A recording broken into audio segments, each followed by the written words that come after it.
dimanapun kalian berada, apa kabar? Ketemu lagi sama saya, Dr. Cynthia, di acara Ngobrol Santai Rumah Sakit Adi Sadeon dan Wetan, Surabaya.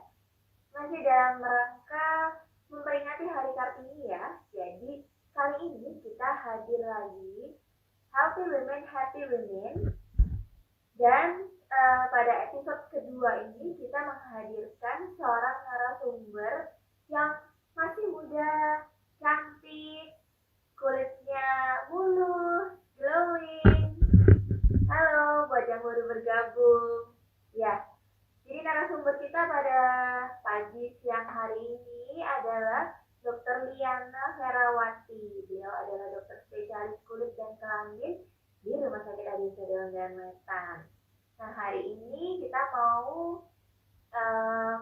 ngobrol-ngobrol sama Dokter Liana mengenai kesehatan kulit ya, nggak cuma wajah, tapi juga seluruh tubuh dan kesehatan kulit secara keseluruhan. Jadi sahabat AHA yang mau nanya ke Dokter Liana bisa bertanya di kolom komentar ya, nanti akan kita bacakan dan akan dijawab oleh Dokter Liana. Jadi yang buat teman-temannya, saudaranya yang mau diajak join ngobrol-ngobrol berfaedah di siang hari ini, boleh gabung sama kita ya. Dan kita juga mau mengucapkan selamat berpuasa buat sahabat AHA yang menjalankannya. Terus sesi Healthy Women, Happy Women ini kan episode yang kedua. Minggu lalu kita ada episode yang pertama bersama dengan Dokter Unggul, dokter spesialis kebidanan dan kandungan. Nah, buat sahabat AHA yang mungkin nggak sempat join atau ketinggalan, bisa nonton Instagram live-nya di IGTV Rumah Sakit Adi Sadeon dan Wetan. Minggu lalu kita seru banget ngobrolnya sama Dokter Unggul, dan yang hari ini kita juga mau ngobrol seru lagi, seru tapi santai bersama Dokter Liana.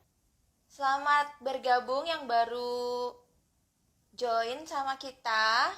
Hari ini kita akan membicarakan seputar kesehatan kulit.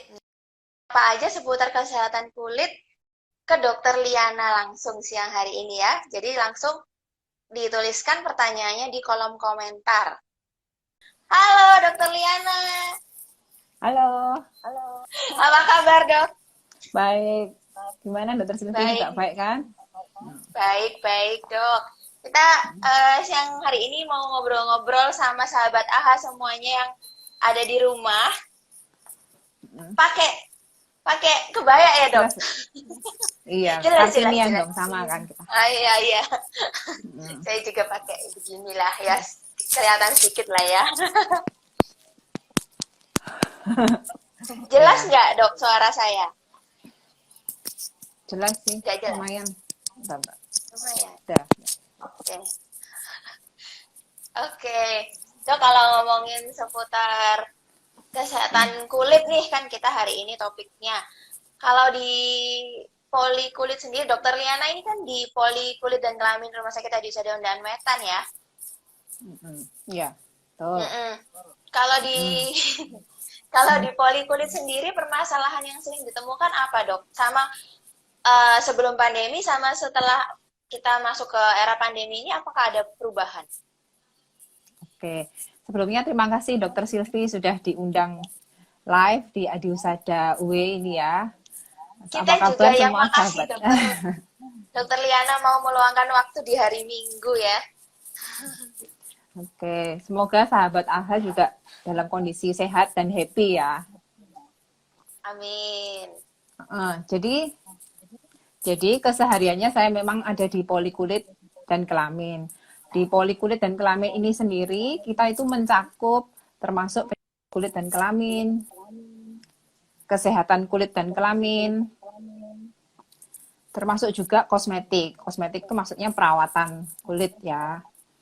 Jadi baik usia bayi, mulai bayi sampai usia lansia. Baik laki-laki maupun perempuan. Jadi poli kulit itu mencakup seperti itu. Dalam masa pandemi ini tentu permasalahan kulitnya juga sedikit berbeda ya dibandingkan saat belum pandemi. Saat ini permasalahan kulit yang sering kita dapatkan di poli seperti contohnya penyakit jamur itu banyak didapatkan. Kemudian dermatitis itu maksudnya gatal-gatal karena alergi biasanya. Kemudian ada juga pasien-pasien yang kulitnya menjadi kusam dan yang nggak kalah banyak juga jerawat ya itu. Sekarang yang banyak di era pandemi ini penyakit-penyakit tersebut. Oke, jadi sebelumnya kalau poli kulit itu jadi nggak cuma cewek aja tapi cowok pun juga ya. Jadi kan karena masalah kulit secara general. Terus juga tadi ada disebut poli kosmetologi juga, jadi untuk perawatan kulit. Terus juga dok, tadi yang mungkin pertama kali disebutin sama dokter Liana itu masalah jamur. Itu kasusnya meningkat dok malah di masa pandemi ini. Iya, benar. Sekarang di era pandemi ini kasus jamur itu meningkat, itu mungkin dari beberapa faktor ya. Kan kita sekarang kan cenderung di rumah saja. Baik sekolah, kerja, kan semua work from home kalau bisa. Nah, kebanyakan dari mereka kan santai nih, nggak keluar-keluar. Jadi lebih jarang mandi, lebih jarang ganti baju. Mereka kan merasa kulitnya masih bersih. Nah, otomatis karena nggak kemana-mana, nggak keringetan mungkin ya seharian di dalam ruangan ber-AC. Betul. Jadi lebih jarang mandi, jadinya ya jamurnya merajalela mungkin ya. Oh, nah itu sahabat AHA mungkin ya kita nggak sadar ya ternyata itu kebiasaan-kebiasaan kita, kebiasaan kecil, dosa-dosa kecil di rumah di era pandemi ternyata bisa bikin jamuran badannya. Oke, terus belum juga kalau masalah kulit kusam. Terus mungkin yang banyak juga tadi Dokter Liana sudah menyebutkan jerawat ya dok. Terutama kalau sekarang yang lagi booming itu istilah maskne, mask acne ya. Jadi jerawat yang di area masker yang mungkin disebabkan karena penggunaan masker. Betul dok? Betul. Memang sekarang maskne jadi banyak ya. Maskne itu kan sebenarnya istilah kekinian sekarang ya karena akne yang disebabkan oleh pemakaian masker. Nah, sebenarnya di bidang kulit akne sendiri kan disebabkan oleh beberapa faktor. Salah satunya akne mekanik. Nah, ini termasuk akne mekanik. Jadi akne yang muncul karena adanya gesekan. Gesekan dengan apa? Ya, gesekan dengan bahan masker ini sendiri gitu.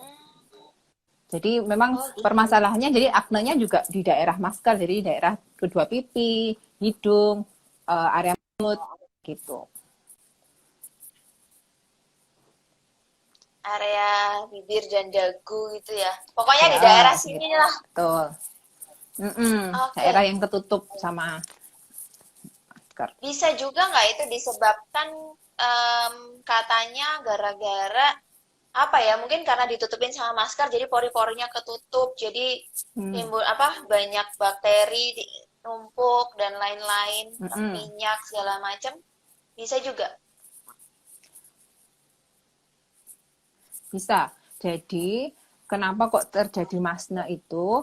Jadi dia selain dia gesekan terus dengan bahan maskernya, dia juga kan ketutup tuh. Jadi kan panas, keringat menumpuk, pori-pori tersumbat. Jadi itu yang memicu adanya akne di daerah itu. Gitu. Apalagi kalau kulitnya sudah bawaan ya, akne prone ya. Jadi aknenya tambah banyak. Jadi beberapa faktor ya. Jadi kalau untuk maskne ini saran dari Dokter Liana, solusinya apa dok yang bisa kita lakukan? Kalau maskne ya berarti kita meskipun wajah kita kan sekarang seringnya tertutup masker, tapi tetap kita tidak boleh meninggalkan perawatan kulit ya. Jadi tetap rajin membersihkan kulit itu tentu. Kemudian memperhatikan bahan-bahan masker yang kita pakai. Kan kadang kita juga pakai masker kain, itu juga harus perhatikan bahannya. Kita harus pilih yang lembut, yang terbuat dari katun, yang bisa menyerap keringat dan nggak bikin panas gitu ya. Terus selain itu juga selain menjaga kebersihan kulit kita juga mesti menjaga kebersihan dari masker itu sendiri. Kalau memang reusable, kita mesti cuci dengan deterjen sampai sabunnya benar-benar bersih, kemudian dikeringkan, baru kita pakai. Selain itu juga mesti ganti ya, jangan dipakai seharian. Dalam waktu panjang, ya mesti kita ganti 4 jam sekali, setidaknya kita ganti. Tuh. Jangan lupa skincare-nya yang penting. Ya itu, ya masalah merawat kulit, jangan mentang-mentang mukanya ditutupin masker terus nggak di perawatannya jadi nggak jalan ya dok. Terus iya, juga, terus tadi masalah mengganti masker, menjaga kebersihan masker. Jadi memang di era pandemi ini kita dituntut untuk betul-betul menjaga kebersihan banget, mulai dari mungkin protokol-protokol kesehatan, kebersihan tangan, tapi juga kemudian masker, dan juga untuk menjaga kesehatan kulit, terutama wajah, karena wajah ini kan yang meskipun ketutupan masker, tapi kan kita juga pasti nantinya jadi mempengaruhi tingkat kepedean kita ya. Betul. Jadi tetap harus dijaga, benar. Iya, oke. Terus kalau kita ngomongin yang atas dulu nih dok, kesehatan kulit wajah. Kan perawatan kulit itu kan pasti nggak lepas dari yang pertama adalah jenis kulit ya, tipe kulit. Itu gimana dok cara kita mengetahui saya ini jenis kulitnya apa? Apakah berminyak, apakah kering, atau kombinasi, atau apa? Sebenarnya benar kata dokter Silvi. Jadi sebelum kita mulai perawatan kulit kan kita harus tahu dulu ya tipe kulit kita itu tipe yang bagaimana. Jadi tipe kulit itu ada 5. Jadi normal, kering, berminyak, terus sensitif, sama kombinasi. Untuk mengenalinya sebenarnya mungkin kalau kita sehari-hari perhatikan, kita lama-lama akan tahu kok kita itu tipe kulitnya seperti apa. Kalau normal berarti kan tidak ada permasalahan yang berarti ya, jadi ya normal-normal aja gitu. Kalau kering pasti tampak kusam, terus kalau diraba itu pasti terasa kasar. Kemudian muncul seperti sisik-sisik putih kalau terlalu kering, dia kan pasti kayak yang melodoki gitu ya.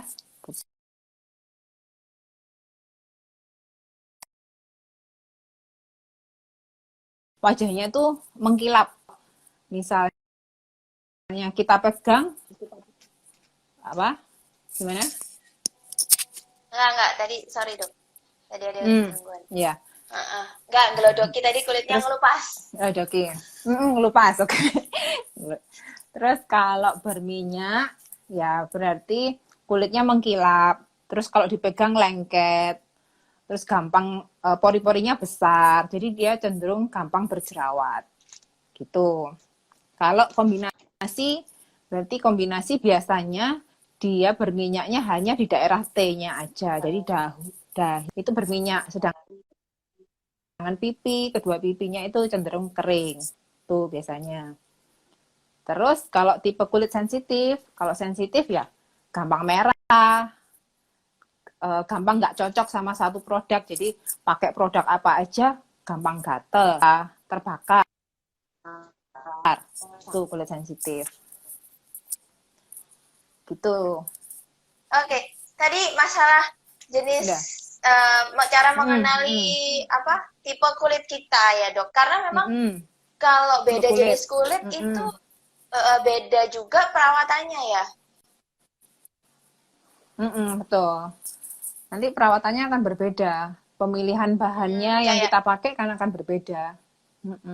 Produk-produk yang menjadi pilihan akan beda. Kalau misalnya dan mungkin tiap jenis kulit ya kita mau nggak mau itu kan datang, maksudnya inherited ya, maksudnya kayak kita juga nggak bisa pilih gitu jenis kulitnya apa. Kalau yang jenis kulitnya normal ya diberkati banget ya, tapi kalau memang kayak misalnya jenis kulitnya kering, mungkin permasalahannya kayak seperti jerawat mungkin lebih jarang dibandingkan kulit berminyak, tapi kan lebih seperti yang tadi dokter Liana bilang, jadi lebih kusam, lebih bertekstur mungkin ya. Sedangkan Dan mungkin lebih prone tuh tanda-tanda penuaan ya dok, kalau kulit kering. Mm-mm. Betul. Hmm, Lebih gampang berkerut ya, lebih gampang cepat iya. kelihatan tua. Sedangkan kalau Mm-mm. kulit berminyak ya, permasalahan kulit berminyak kayak jerawat, seperti itu. Oke. Nah, terus Mm-mm. kalau misalnya Mm-mm. tadi Sebenarnya perbedaan masing-masing ada kulit, ininya sendiri. sekarang kalau di era pandemi ini banyak dengar juga nih dok kalau tipe kulit itu bisa berubah. Jadi mungkin yang tadinya lebih berminyak sekarang kok jadi kering gitu. Kebanyakan kasus.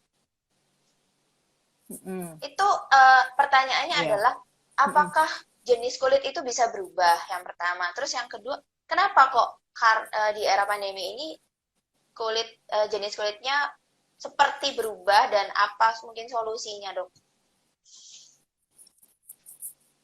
Mm-mm. Betul, sebenarnya sebenarnya tipe kulit itu eh, seperti berubah itu memang bisa terjadi. Apalagi di era pandemi begini ya, yang sebelumnya berminyak atau sebelumnya normal, sekarang jadi kering banget gitu. Memang banyak ada banyak pasien yang seperti itu. Salah satu faktornya adalah kegiatan kita yang dulunya mungkin sering keluar di outdoor, terus sekarang lebih di indoor ya, lebih di ruangan ber-AC, di mana paparan AC terus-menerus. Selain itu juga perawatan kulitnya yang mungkin lebih teledor ya. Dulu kan tunggu keluar baru pakai pelembab atau body lotion atau pakai moisturizer. Sekarang karena di rumah aja merasa tidak ada yang lihat, tidak ada yang harus ditampilkan, mungkin lebih teledor jadi nggak pakai. Jadi lama-lama kulitnya bisa bikin kering, ke arah kering gitu. Jadi Hmm, bagaimana perawatannya ya disesuaikan dengan kondisi kulit terkininya yang gitu. sekarang ya.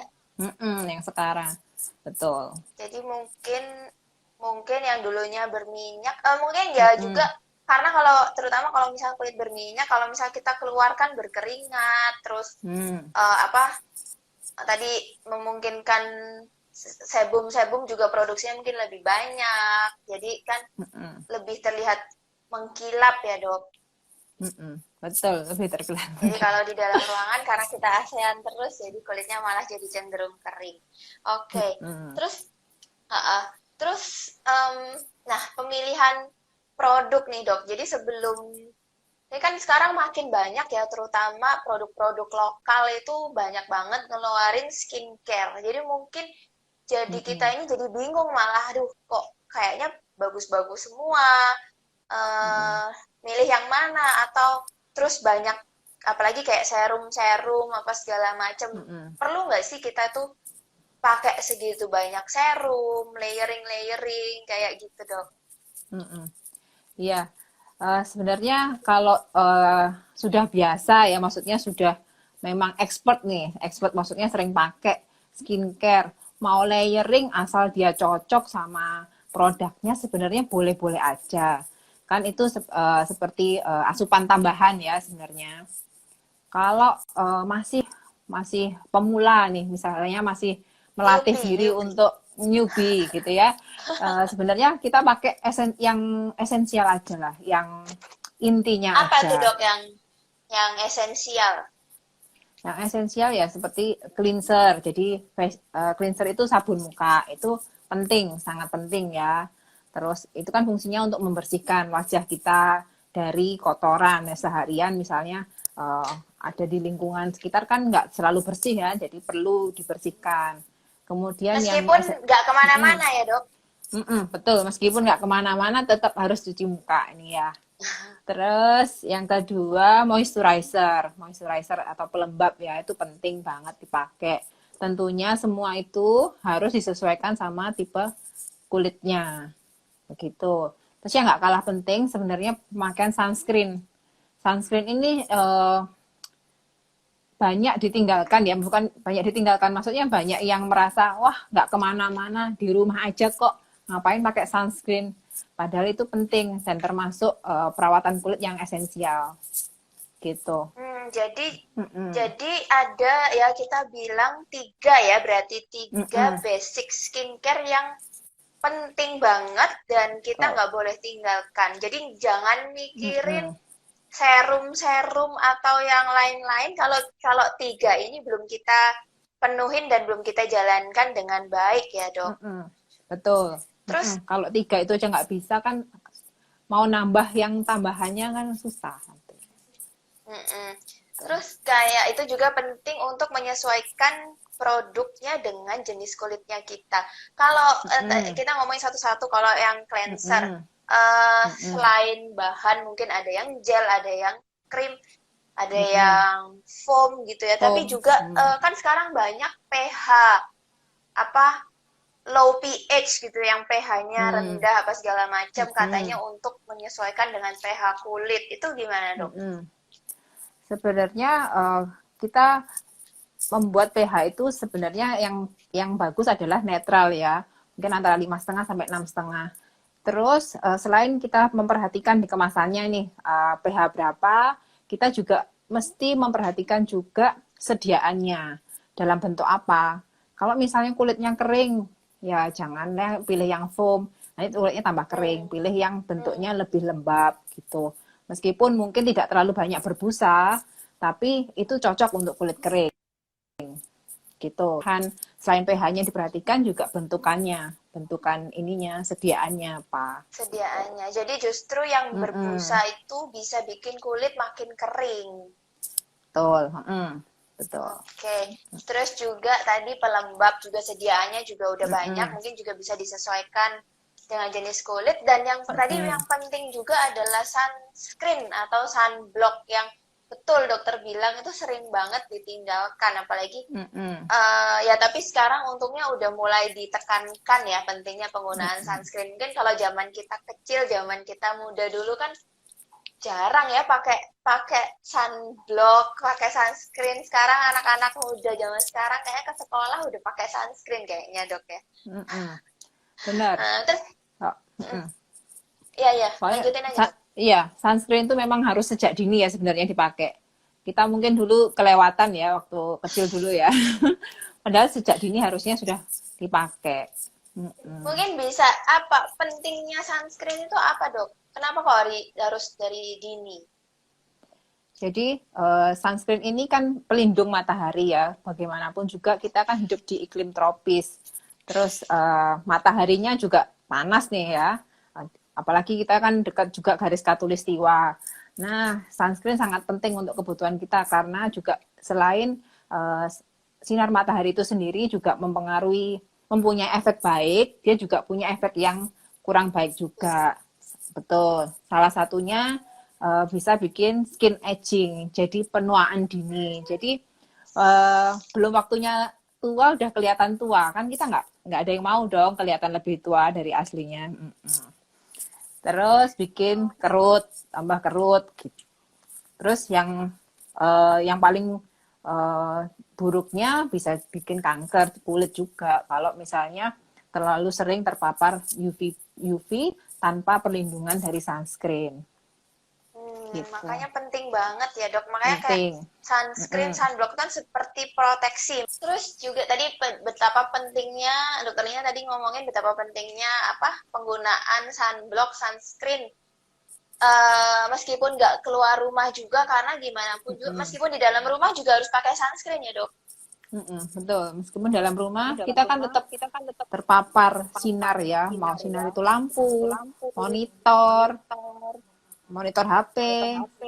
Yang semuanya itu ada memancarkan sinar UV yang itu yang dari situ yang kita harus lindungin juga. Oke. Terus katanya dulu itu kalau sunblock bisa bikin jerawatan, bener nggak sih dok?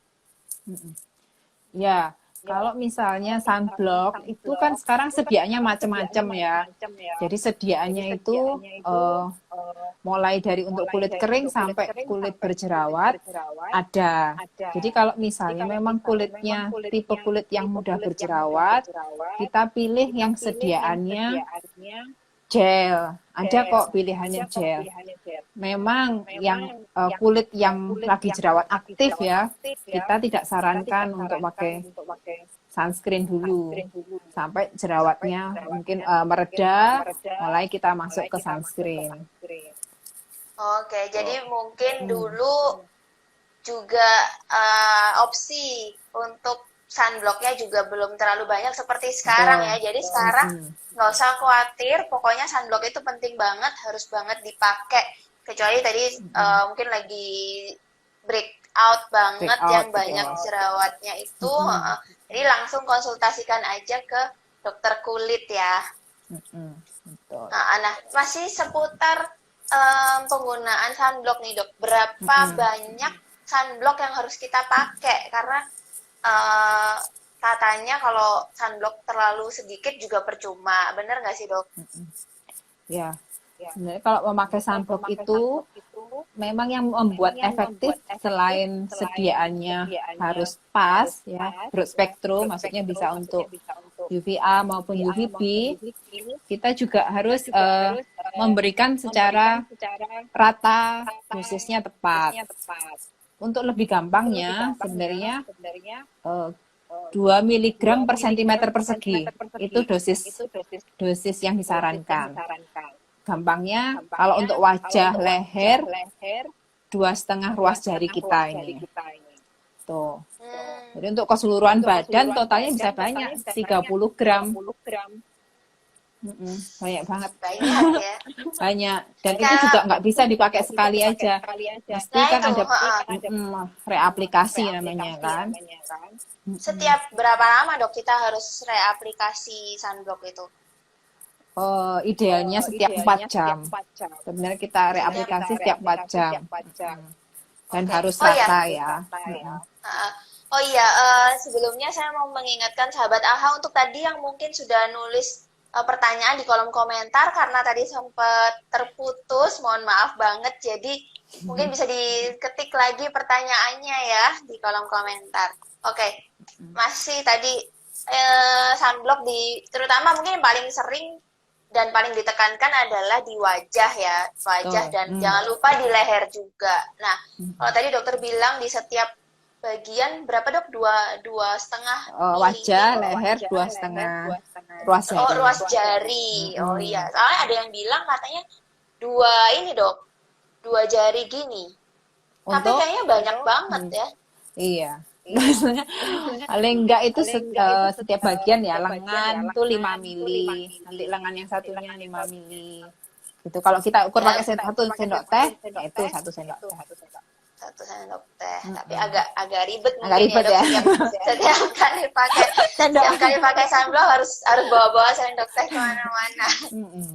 Kira-kira takarannya dua setengah ruas jari, jadi ya seginilah ya. Gini tuh. Waktu saya nyoba pakai segini aja udah lumayan ya, apalagi kan katanya 2 gini kayaknya banyak banget gitu. Yang penting juga rata ya dok, rata dan juga jangan lupa untuk diaplikasikan ulang setelah 4 jam.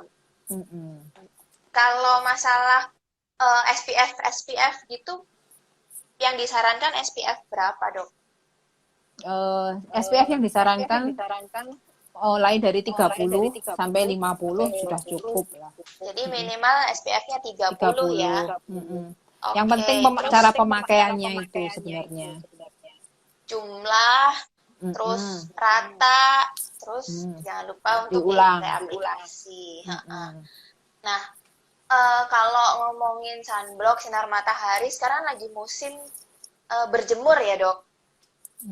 Iya, benar. Berjemur, katanya biar dapat vitamin D itu. Apa sih manfaat berjemur itu sendiri sebetulnya dok? Selain mungkin untuk daya tahan tubuh. Sebenarnya kalau berjemur sendiri itu kan kita mencari efek sintesis vitamin D ya. Kita kan yang dibutuhkan kan itu untuk tubuh kita. Untuk kulitnya sendiri sebenarnya tidak secara langsung. Jadi ultraviolet yang bagus dia akan masuk ke dalam kulit kemudian membantu sintesis vitamin D, di mana vitamin D ini akan membantu kekebalan tubuh. Jika kekebalan tubuh sudah terbentuk, maka risiko untuk infeksi itu kan juga menurun kan. Nah, termasuk infeksi pada kulit. Benar. Terus ya gitu. ada lagi nih. Kalau cewek kan biasanya nggak mau terkena sinar matahari karena takut flek hitam. Gitu ya. Dokter Silvi gitu juga ya. Oh enggak, kalau saya kan aktif di outdoor lah dok. Oke. Iya, itu gimana dok? Jadi untuk Bener ya, flek berjemur ya. hitam itu disebabkan salah satunya karena sinar matahari. Betul. Ya makanya untuk berjemur itu kan ada waktunya. Jadi yang terbaik sebenarnya untuk pembentukan sintesis vitamin D itu diperhatikan UV indeksnya. UV indeks itu jadi takaran seberapa panas sih UV itu. Gitu. Untuk membentuk vitamin D kita butuh UV indeks 3,5 sampai 6. Di mana itu biasanya didapatkan di Indonesia ini pukul 9 pagi. Nah, di atas jam 9 ya. Jam 9. Jadi misalnya kalau di atas jam 10, dia UV indeksnya udah berlebihan, udah sampai di atas 10. Jadi sudah tidak dibutuhkan lagi untuk sintesis vitamin D, kan cukup 3,5 sampai 6. Nah, itu pun kalau jam 9 berjemur, kita juga tidak perlu terlalu lama. Kita berjemur 5 menit, 5 menit aja. Terus kemudian kita tingkatkan nanti bertahap 10 sampai 15 menit. Itu pun tidak perlu terlalu lama juga. Tidak perlu terlalu tiap hari ya, 2 sampai 3 kali per minggu aja. Nah, sebelum berjemur tentunya kita harus pakai sunscreen dulu. Untuk wajah kan kita takut nih kena flek kan ya. Kan kita takut flek. Jadi selain pakai sunscreen tambah topi juga boleh. Jadi tambahin proteksi-proteksi yang lain.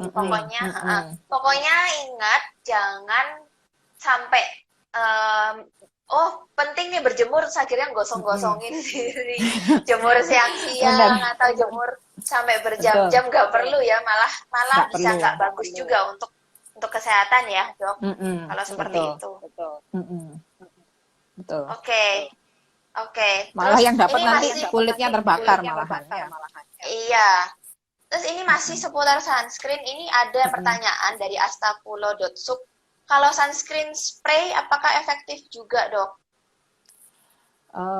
Sebenarnya kalau kita memakainya dengan rata, aplikasinya bagus, sebenarnya juga efektif juga dan lebih praktis ya. Kan spray itu kan gampang aplikasinya.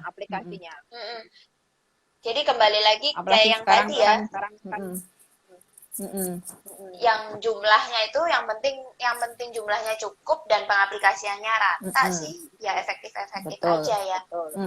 Mungkin juga bisa jadi salah satu opsi juga untuk reapply sunscreen terutama di wajah. Mungkin kan kalau kita keluar ya, kalau istilahnya ini kalau kasusnya keluar mungkin udah make upan, udah apa, males untuk pegang-pegang, terus tangan juga untuk higienitas mungkin bisa sebagai opsi juga untuk reaplikasi sunscreen ya dok.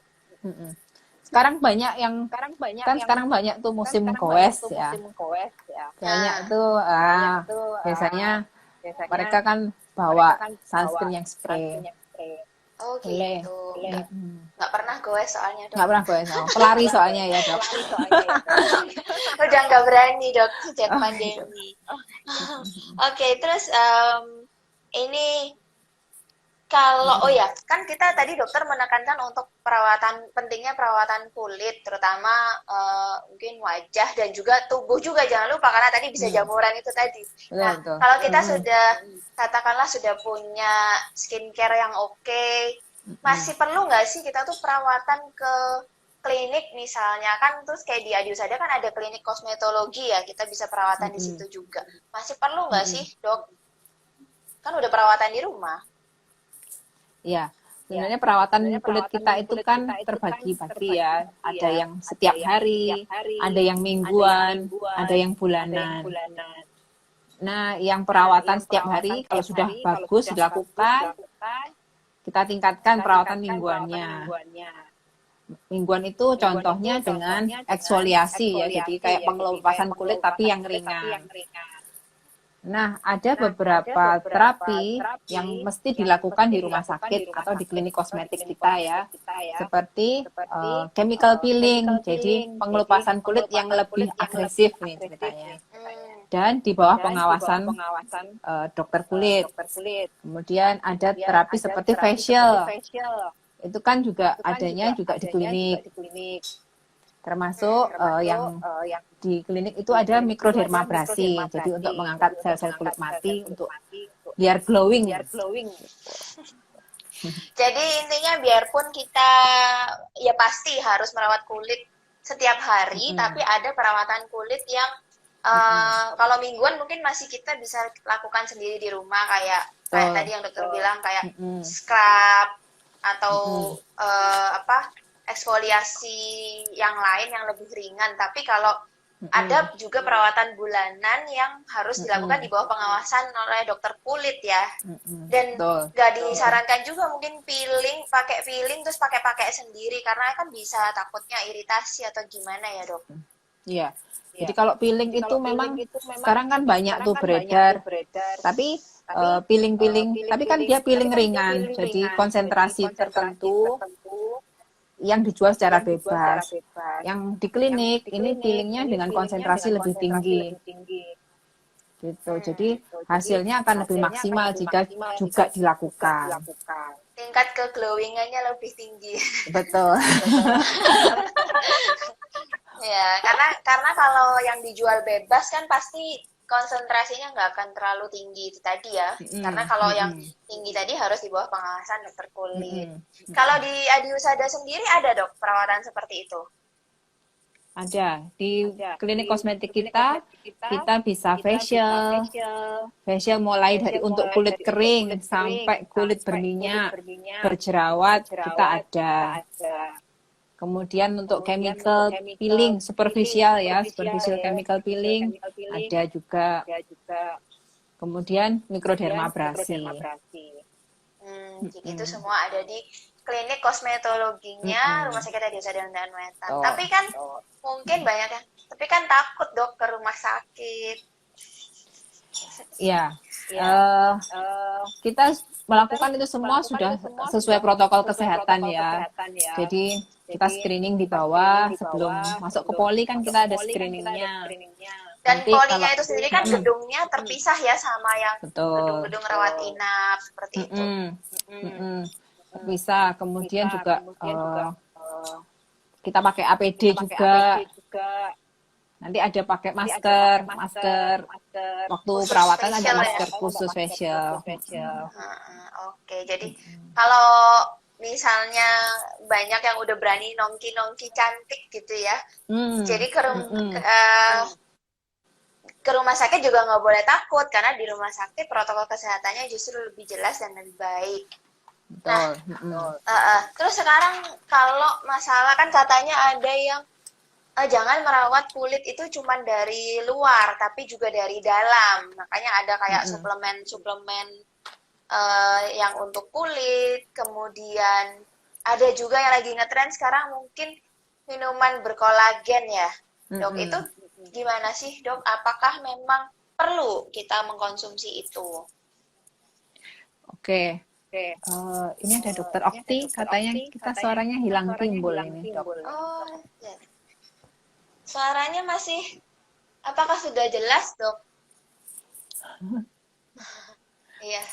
Udah. Boleh ya, untuk sahabat AHA yang join sama kita, kalau misalnya ada masalah di suara atau koneksi bisa dikasih masukan buat kita. Oke. Mungkin bisa lanjut dulu dok. Lanjut ke minuman kolagen ya. Iya. Kolagen itu sendiri kita harus tahu dulu kolagen itu apa sih? Kolagen itu sebenarnya kan protein yang dibuat dalam tubuh kita sendiri ya. Terdiri dari berbagai macam asam amino. Jadi protein gitu.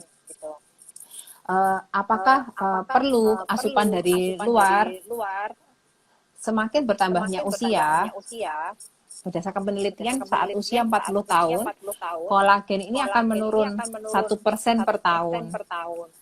Jadi memang asupan dari luar itu perlu, seperti dari sumber makanan. Sumber makanan tentunya dari seperti eh, daging ya, daging, kemudian ikan, kemudian dari minuman mungkin ya, minuman yang sekarang lagi naik daun, lagi ngetren, itu memang kalau diminum dengan dosis yang benar dan waktu yang benar dalam jangka waktu yang baik akan efektif juga sebenarnya. Nah, sekarang jadi pertanyaan berapa nih yang kita butuhkan kan gitu ya, Dok? Untuk kolagen yang kita butuhkan, kolagen ini selain ada di kulit, dia ada di tulang, pembuluh darah. Nah, untuk kulit sendiri kita membutuhkan dosis setidaknya 2,5 sampai 5 gram per harinya. 2,5 sampai 5 gram per hari. Dan diminum selama berapa lama? Sampai kelihatan hasilnya itu berdasarkan penelitian 12 sampai 24 minggu baru kelihatan hasilnya. Oke, 12 sampai 24 minggu. Itu artinya berapa bulan itu, Dok ya? 6 bulan ya? 3 sampai 6 bulan ya? 3 sampai 6 bulan. Jadi harus rutin yang penting. Kalau cuma nyoba-nyoba terus nyoba-nyoba bentar mungkin ya belum kelihatan hasil ya, Dok. Soalnya kolagen ini memang penting ya untuk kulit kita. Apa Karena sih dia juga manfaatnya kolagen itu? Kolagen itu jadi dia itu penyusun. Jadi di dalam tubuh itu ada yang namanya matriks ekstraseluler. Jadi kolagen nanti itu bergabung dengan elastin, dengan asam hyaluronat, nanti membentuk suatu matriks ekstraseluler, di mana matriksnya ini membantu untuk menahan air. Jadi kulitnya lebih kenyal, lebih kencang, tidak ada kerutan, kemudian warna kulit juga lebih rata. Gitu. Jadi kalau kolagen terutama untuk mengurangi tanda-tanda penuaan ya. Betul, iya, mengurangi tanda-tanda penuaan. Apalagi dengan semakin bertambahnya usia, kolagen itu produksinya semakin berkurang ya di badan kita. Makanya itu semakin bertambahnya usia semakin muncul tanda-tanda penuaan. Iya. Tapi juga harus pintar-pintar pilih ya. Maksudnya kan banyak dijual minuman kolagen secara bebas, tapi kita harus pintar pilihnya. Gitu. Iya, banyak banget jadi mungkin bingung ya, Dok. Dan itu tadi mungkin selain dari minuman itu cukup nggak sih, Dok, kalau cuma menggantungkan dari minuman berkolagen itu? Nggak cukup ya, kita juga misalnya dikonsumsi dalam jangka waktu 3 bulan sampai 6 bulan itu tadi, kalau hanya bergantung sama itu bisa mencukupi kebutuhan kita. Kalau bergantung sama itu aja sebenarnya kurang ya. Kita juga perlu asupan nutrisi juga. Asupan nutrisi bisa juga. Tadi kan Dokter Liana bilang 2,5 sampai 5 gram per hari ya, Dok, kebutuhannya. Mungkin bisa sahabat AHA waktu beli minuman berkolagen tuh mungkin bisa dicek ini berapa gitu ya kandungan yang ada di dalamnya. Iya, betul. Dan sekarang mungkin juga lebih gampang untuk menambah asupan kolagen ini karena juga semakin banyak produk skincare yang mengandung kolagen ya, Dok. Betul. Iya, benar. Tapi kembali juga kolagen itu yang bisa tersintesis sempurna kan harus dengan berat molekul yang pas ya. Jadi pemilihan kolagen, pemilihan topikal pun juga harus baik dan tidak bisa kolagen saja yang dipakai. Jadi mesti ada skincare yang lain yang isinya yang lain. Vitamin C misalnya. Oke, jadi banyak lah yang produk-produk anti aging yang lainnya juga, jadi nggak cuma kolagen ya, Dok. Betul. Terus Dok, kalau masalah penggunaan yang tadi skincare ini kan makin banyak ya, terus apalagi banyak kasus skincare abal-abal gitu, Dok, kan kan serem juga gitu. Jadi apa yang harus kita lakukan, Dok? Kayak produk mana yang harus kita pilih, terus gimana cara menghindarkan kita dari efek buruk kalau sampai atau jangan sampai kita beli produk abal-abal gitu, Dok. Sekarang kan memang marak ya skincare itu ya. Apalagi banyak dari kita juga lebih memperhatikan nih kesehatan kulit, terinspirasi dari film ya, dari drama Korea mungkin ya. Ya, semuanya pada pengen punya kulit yang glowing kayak artis-artis Korea, Dok. Benar. Itu mereka memang pemakaian skincare-nya juga pasti rutin, juga pemilihannya juga tepat ya. Jadi bagaimana kita perawatannya betul. Kecantikan dokternya. Benar. Jadi gimana kalau kita taunya kalau ini krim abal-abal atau bukan? Sebenarnya sekarang semakin mudah. Kita bisa masuk ke website. Cek BPOM, itu langsung dia keluar. Nanti di sana ditulis kode produknya apa. Nanti masukkan aja, nanti begitu dimasukkan namanya dia akan keluar. Kalau memang terdaftar dia akan keluar. Jadi yang paling gampang adalah ngecek produknya sudah punya BPOM atau belum. Betul. Kalaupun sudah punya BPOM juga istilahnya jangan langsung percaya, tapi kita bisa cek juga ya, Dok. Betul, di jangan langsung website. percaya, betul. Kadang BPOM abal-abal kan juga ada ya. Iya, itu serem banget kalau ngelihat efek buruk yang didapatkan dari penggunaan skincare abal-abal. Dan mungkin, Dok, salah satu tips juga jangan percaya sama janji yang menjanjikan hasil yang instan ya, Dok. Kayak yang instan cuman mie. Kendal gitu ya. Sama kopi. Oh iya, kopi juga bisa instan. Ya. Kalau kulit glowing nggak instan ya, Dok. Nggak instan dan butuh butuh usaha. perjuangan, butuh usaha. Betul. Perjuangan. Oke.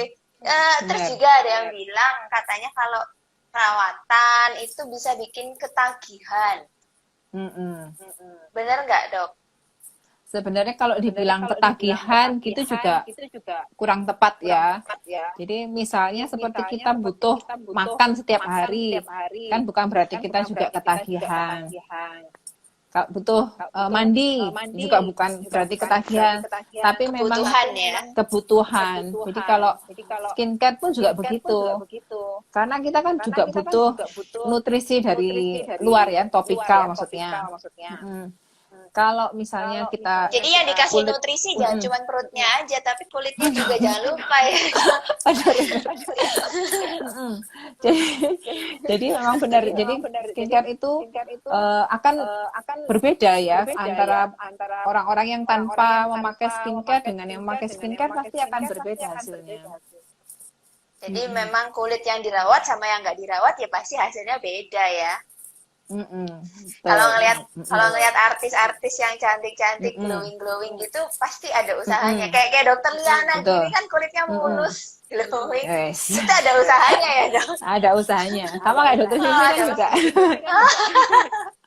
Oke, Dok. Tadi saya sempat ngintip pertanyaan yang muncul di sesi Instagram Live yang sebelumnya yang keputus tadi. Ada yang bertanya tentang warna bibir. Mungkin kan banyak yang warna bibirnya gelap. Itu ada nggak sih, Dok? Bisa nggak sih warna bibir yang gelap itu mungkin dicerahkan atau juga ya, terus juga bagaimana caranya supaya nggak tambah gelap mungkin warnanya? Sebenarnya kalau warna bibir itu ada yang sudah bawaan ya, ada yang dari kecil itu sampai dewasa genetik. Bibirnya bagus banget, pink gitu ya. Sebenarnya ada banyak faktor yang bisa merubah itu, seperti lifestyle kayak misalnya merokok, mungkin pasif maupun aktif ya. Kemudian ada pemakaian lipstik yang ganti-ganti kan, kita kan suka tuh kalau cewek itu pakai lipstik apapun mereknya kita coba-coba aja, itu bisa mempengaruhi. Padahal warnanya mirip-mirip ya. Ada warna mirip. Kan cewek kan beli lipstik kan warnanya kurang lebih gitu. Tapi punya banyak dari berbagai merek ya. Ternyata itu bisa seleranya bikin juga bibir beda gelap aja. ya. Bisa, jadi mesti moisturizer untuk bibir juga penting. Lip balm itu juga penting. Hmm, jadi jangan cuman rajin beli lipstick tapi bibirnya nggak dirawat. Jadi harus beli produk-produk untuk perawatan bibir juga ya, kayak tadi Betul. dokter bilang lip balm. Terus mungkin juga sekarang ada lip scrub, itu juga bisa membantu dok. Betul, bisa. Itu kan lip scrub itu kan dia mengangkat sel kulit matinya ya. Meskipun bibir kan juga ada kulit matinya. Jadi perlu juga. Cuma tidak boleh digunakan Secara yang berlebihan. sering. Jadi misalnya berlebihan kan tidak bagus juga. Jadi karena segala sesuatu yang berlebihan itu tidak baik. Ya. Benar. Oke. Iya. Oke, ini tadi sayangnya ada beberapa pertanyaan yang tadi masuk di sesi Instagram live-nya kita sebelumnya, tapi saya nggak sempat baca dan nggak, mungkin orangnya juga udah nggak join juga yang kali ini. Iya. Dan ini juga sudah mau mendekati jam 12 ya. Mungkin sahabat AHA masih mau melanjutkan aktivitas yang lain. Mungkin ada pesan yang ingin dokter sampaikan dok buat sahabat AHA yang ada di rumah mengenai kesehatan kulit. Jadi pesannya untuk sahabat AHA, daily skincare itu perlu. Bagaimana cara pilihnya? Kita harus tahu dulu tipe kulitnya, kemudian kebutuhannya apa, kemudian pemakaian yang rutin, dan tentu konsisten serta sabar untuk menunggu hasilnya. Penuaan itu pasti terjadi. Tapi bagaimana kita cara memperlambat supaya tidak cepat tua? Nah, itu salah satunya dengan skincare. Jangan lupa tetap memakai protection sunscreen meskipun masih tertutup masker. Begitu. Jadi jaga kesehatan kulit. Selain juga badan, kulit juga perlu dijaga karena kulit ini kan organ terluar kita ya, yang kita lihat dulu kan kulit. Iya. Jadi kalau kulitnya sehat, pasti kita akan lebih percaya diri. Organ terluar dan terbesar ya dok? Terbesar, betul. Kalau sudah percaya diri kan kita bisa meningkatkan tingkat kehappyan kita kan kita mau happy. Benar. Kayak minggu lalu sama dokter Unggul kan, kalau kita nggak pede, kita nggak healthy, jadinya kita nggak happy ya, meskipun karena yang paling tahu problem yang ada di diri kita itu diri kita dulu kan pastinya. Betul. Meskipun orang lain nggak notice, tapi kitanya udah notice, kitanya nggak pede, jadinya nggak happy, nggak nyaman setiap harinya ya dok. Betul. Oke. Kalau dokter Liana ini praktek di Adilsa Daun dan Wetan setiap hari dok? Setiap hari, Senin sampai Jumat. Mungkin kan nanti ada sahabat AHA yang mau konsul-konsul sama dokter Liana, bisa kemana gitu dok, dikasih tahu dok. Oke. Setiap hari saya ada di Adilsada, Polikulit dan Kelamin, di AMC ya, gedung AMC, Adilsada Medical Center, setiap hari Senin, Selasa, Rabu, Kamis, Jumat, ada setiap hari ini ya, jam 9 sampai Senin sampai Jumat, jam 9 sampai jam 13. Oke, nah itu dia sahabat AHA. Jadi bisa konsultasi sama dokter Liana mengenai permasalahan kulit apa aja, nggak cuma masalah kecantikan aja ya. Nggak cuma permasalahan kulit wajah, kecantikan, tapi juga permasalahan kulit yang lain, misalnya seperti dermatitis, jamur, bahkan juga mungkin kulit kelamin juga bisa juga. Dan juga tadi yang ada juga klinik kosmetologi ya dok buat cewek-cewek, cowok-cowok juga boleh kan? Kalau mau facial gitu, atau facial bareng pasangan gitu ya. Betul. Nanti baper. Gitu. Kita terbuka baik laki-laki maupun perempuan.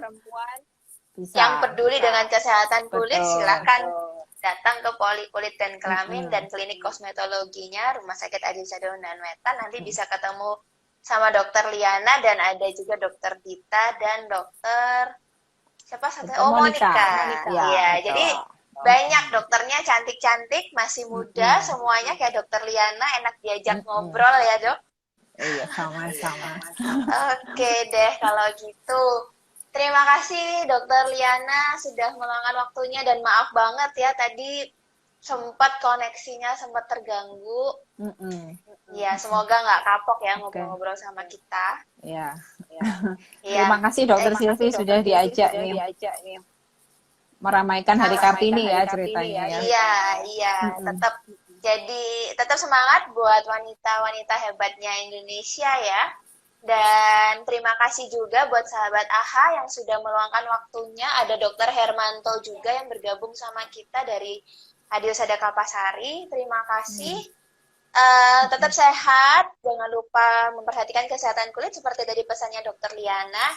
Dan buat sahabat AHA yang sedang berpuasa juga selamat menjalankan ibadah puasa. Semoga lancar sampai nanti di hari Idul Fitrinya.